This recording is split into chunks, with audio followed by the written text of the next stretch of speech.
Hey, what's going on, everyone? This is Sheets, and Bobby's probably going to be joining us shortly. We have a 6:40 p.m. start time for MLB, and we have Game 1 of the NBA Finals. I'm looking forward to hearing Bobby's take on that. Just so you guys know, I'll post it again. Maybe I'll do another one, but I did a full Belmont Stakes video for Lou Betch's channel. He's a really good MMA content provider, and I know he was doing a Belmont thing, so I helped him out. I did a video for him on that with him. You could search for that, but I'll do my own for TrueDFS probably tomorrow. And I put the first MMA video up there for the DFS Streets best plays video.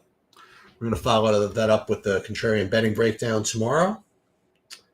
And I updated the baseball projections. I'm having trouble getting a good set of NBA showdown projections, though. That's not a question of getting them, but just how to post them. Hey, what's up, Bobby? I'm very sorry about that. I had a little. That's okay. So I was just telling people that I updated the baseball. I updated the baseball projections, but I'm really having trouble with the showdown projections. I'm going to try again a little bit later, but I've been struggling with it. But I'll get something up. I have something up there, but I'm not completely satisfied with it, so I'm probably going to update it a little bit later. So I only have till 6:30. So what do you want to do? You want to? Yeah, we'll do baseball and then a little basketball. I mean, basketball for me is less interesting for you. You want to talk about the NBA first? Sure. I don't care to go through it. Okay, yeah. So starting off with, I like Boston tonight.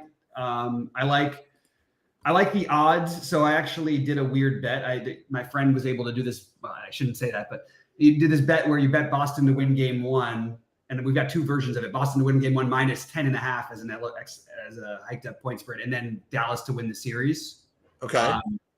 I don't necessarily love Dallas to win the series, but I think that they're better than 2-1 underdogs, which is what they're being given, and they have the best player on the team on the planet. Dallas, since Luka's been there, they've only won Game 1. I think they're 1 and wait, you lost me. Wait, so you did Celtics minus 10 with who to win the series? Celtics minus 10 Game 1, but with Dallas to win the series. Oh, okay. I thought you said the opposite. Okay, fine. Yeah, it's a conflicting bet, so you get pretty good pay odds on it. But the thing is, like, I really think in this series you're gonna see a lot of adjustments from game to game, because Dallas has a bunch of like little integral little interesting pieces that they'll put out there, and from a DFS standpoint, this matters a lot more. I think, like, my natural thought is this is a series where Kleber is going to have a big series. I mean, not a big series, but he'll get the minutes, because I think that he makes more sense matching up at times with both Horford and Porzingis. At the same time, if Dallas is dominant down low, Gafford and Lively. So I'm going to make sure to have like basically one of Gafford, Lively, or Kleber in every lineup. And I also would like to captain Gafford and Lively a lot tonight. That's what I've come up with. I also think if you play the narrative where, hey, maybe the first game is a blowout, Boston blows everybody out game 1s, Dallas loses every Game 1 since Luka's been there, except for the Minnesota series. And I think that there's a way to play that where you could play the somewhat blowout-y angle. And when Boston blows people out, it usually tends to be Derek White and Jaylen Brown who go off. So those are my two favorite captains, actually. And I think if you're going to play the other side, I just think it's really hard to win with a Luka captain lineup unless you're leaving 4,000 or so on the table, and then maybe taking shots with like two of the spend downs while you're doing it, like a Kleber and Hardy in the flex or something, or a Kleber and Josh Green in the flex or something like that. But while leaving more on the table and not playing guys like Horford over them. You know what I mean? Yeah. So for me with the NBA, I want to say lazy, but I just basically ran some projections, ran some sims, and just are kind of going with it. I just never had any luck trying to get like overly unique in the NBA. I mean, I haven't even come close. So it's the only way I've ever had luck in the NBA, and that's been my biggest strength until this last season. So I'm hoping I can kind of pull something out of this one, because I do feel like I have a pretty decent feel for the way this is being looked at and projected, and where I think there's some gaps in, like, the ownership for Drew being so much higher than Derek White doesn't quite click with my brain. There's not that big of a price difference, even though it's not like I have an issue with Drew. I like him just fine. But why is he going to be significantly more owned and significantly more owned as a captain than Derek White? Well, the answer is because his projection is basically the same and he's 600 cheaper. That's not a good enough reason for me. Who's more likely to score 50 plus fantasy points in this game? It's Derek White. Who's more likely to score 30-ish? I think Derek White's more likely on every single one of them. And I also think that we have to play the foul trouble game because I think Boston is going to get in foul trouble in this series quite a bit because of just the way that Luka plays inherently. And I think that you're going to see guys, whether it's Drew, who's, in my opinion, the best perimeter defender in the NBA. I think they'll put White on him. I think they're going to start with Jaylen Brown on him. But keeping that in mind, finding those guys backups, which are sort of all each other, that's another thing that I'm considering doing a lot. So I know you don't have a bunch of things, but I did like to get a little bit creative with this. And most of my captains are going to be Celtics today, but the ones that I do have from Dallas are going to be the big men, Lively, Gafford, Hardy. I do have some Luka lineups. I couldn't avoid it entirely.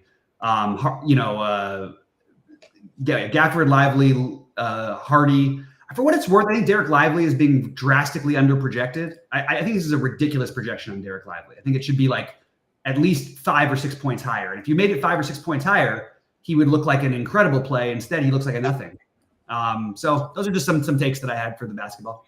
So I have I'm playing my highest owned captains are Luka and Tatum, and then I do have some pokes like some other guys, but nothing really to speak of.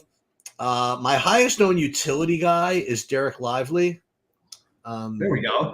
That's what I was saying. Yeah, he's my highest guy in utility. I have 40% of him in the utility. Mm-hmm. And I guess the only other, I had a couple of guys to ask you about. Yes, I'm getting I have a couple of lineups with guys that have sub zero projections. So I'm getting a couple of lineups with Tim Hardaway Jr. Mm-hmm. He could, obviously he can play zero. I'm getting a couple of lineups with O'Shea Brissett, and obviously he could play zero. Dante Exum, I guess he could play zero, but maybe not actually.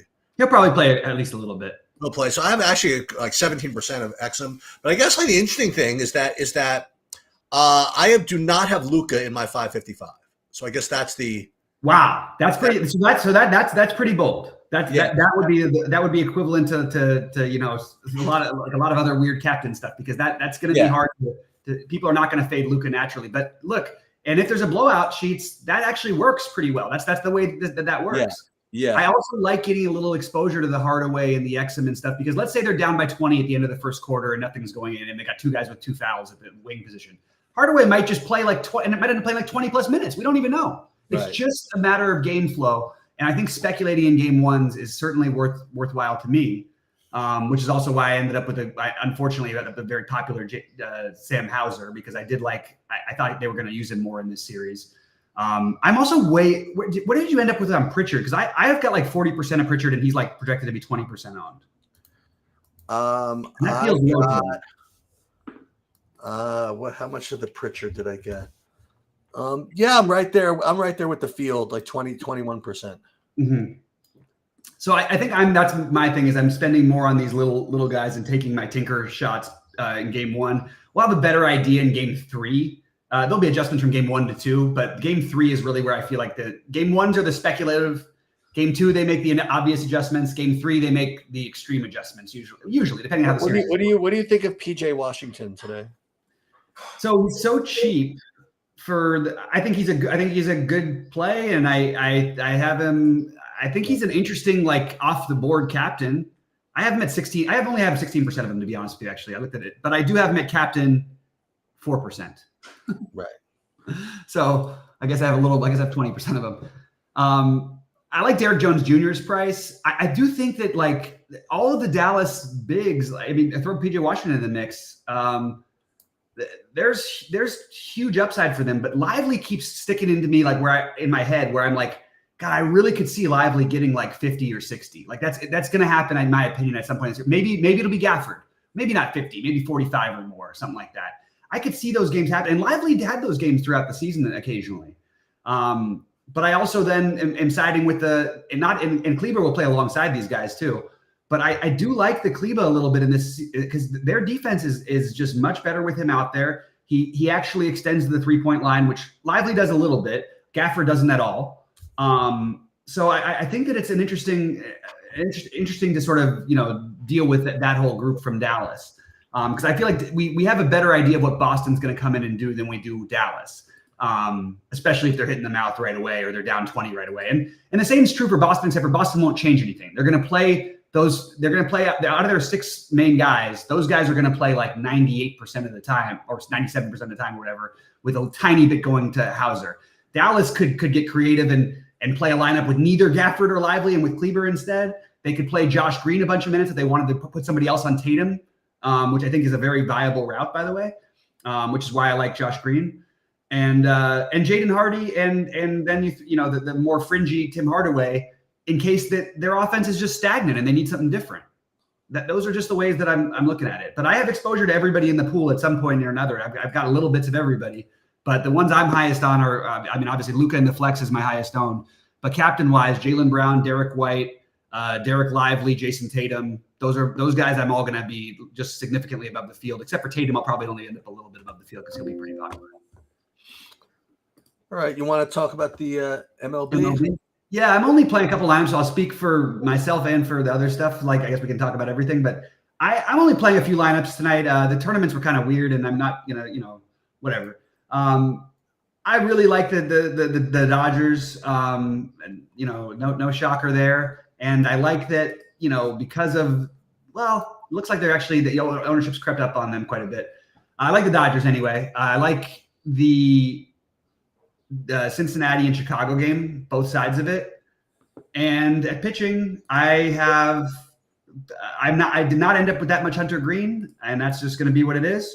And I am very high on the Vasquez and Quantrill pairing. So that's my way of getting different with Dodgers in my stack. And then the obvious ones are Sonny Gray and Tanner Houck, I think, are the 2 most reasonable options if you're playing cash. If I play those 2 together, it'll be like a little bit of a weirder stack of some sort of Dodgers, but that's where I'm at. What about you? What are you finding? Hold on. Where is once again, I'm getting these weird projections because I don't have, so Tyler O'Neill, I'm not getting anything. Ref Schneider's in, right? Okay. Yeah, he's in. So I'm going to run this actually right now because I wanted to redo these. But I like Sonny Gray and Tanner Houck and Hunter Green. I mean, nothing's really changed too much from before. And then as far as I think I am going to force in, like you said, the Quantrill. I think there's literally no reason to not play him. He's not picking up any steam ownership wise. Yep. And the exception, like you said, of the last game, you'll take. Not that this is all about game log watching, but sure.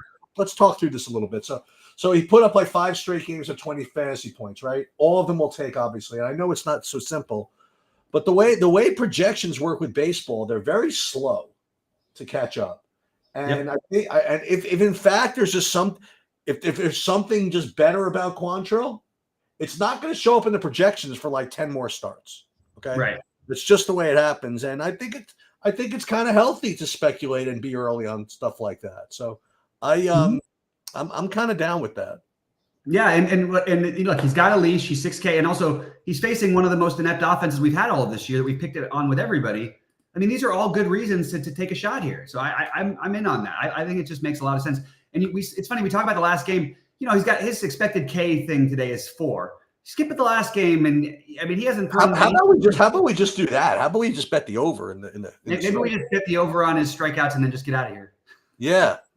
Don't even play the slate. Let's seriously. The over on the props. This is a slate where I think that you have Boston is obviously I thought was going to be even more. Well, they're pretty popular. Yeah, they're pretty popular. Boston, I think, is the most obvious stack on the slate. I thought the Cincinnati and Chicago thing at lower ownership. It's just funny because the perception is, well, the Reds are priced like they were just in Colorado, and Chicago is priced like they're having a win game at Wrigley. Well, it's Cincinnati. It's basically Colorado light, except for there's more home runs hit in Cincinnati than there is in Colorado. So Yeah. I'm in on that. Like, I want pieces of the game. That game has a 9.5 total, and I bet the over today. Anyway, so that's what I'm doing. The Dodgers with those guys, with those teams, are going to be what I do. I also would really like, the Boston and both sides of the Boston White Sox. White Sox at low ownership as maybe a mini stack more than a stack. And I didn't get to the Yankees, but I certainly considered it. Just too many good offenses, when you get into the Braves and all that too. But I just wanted to keep it small, so keep it just to those three for me: the Dodgers and both sides of the Cincinnati. Let me see how much Quantrill I'm getting right now. I'm getting some. I'm getting like 20%. I could upgrade that, I think, a little bit though. Yeah. I think I'm getting decent amount of Hauk. 4, 8, 12, 16, 20. Yeah, Hauk. How much gray am I getting here? Yeah, so it looks as though I'm not that off, not that weird tonight, which is fine. Just see how it happens. I'm gonna definitely boy, oh boy, I was about to say I'm gonna definitely late swap. There's not a lot of opportunities. By the time you even know what's going on, it's like, yeah, it's really just the last game, right? The Arizona last game, and that's not particularly market moving, I don't think. But you've been doing the late swapping a little bit, right? I've been doing it all the time. I think it's so huge, Sheets. I honestly don't think people are doing it. Yep. I think the top players are doing it. Oh, I mean, sure. The 10 guys who max enter everything definitely do it. Yeah. But I don't know if everybody else does. Because because it's so easy. It's so automated now. It's not that hard. You just have to, listen, you have to either, not to accuse people of anything, but you have to either be at the computer or have someone at the computer for you. You know what I mean, to do it. That's all. I'll accuse them of it. I know these guys do it. I've seen them do it before. I've been at a live final with them where guys are like, I'm like, how did you get that many lineups changed? And they're like, and I'm like, yeah, okay. There's somebody back in the room. I get it. All right. So so I don't think there's a whole bunch to go over. Guys, if you have any questions or thoughts about tonight, I'm excited about the basketball slate. I'm gonna still whittle away my current ownerships. I'll post it in the premium Discord when it's done, for better or worse. And those are most of my thoughts. Let me see. How much? So you're not playing that many lineups, so it's hard to ask you about how much Cubs you have. So I like the Cubs. That's the other team that I would get to. So it's like, but it's going to be Dodger stacks with mostly these are side pieces for me. But I don't mind like the Cubs or Cincinnati. I would get both of them. I think they both make sense.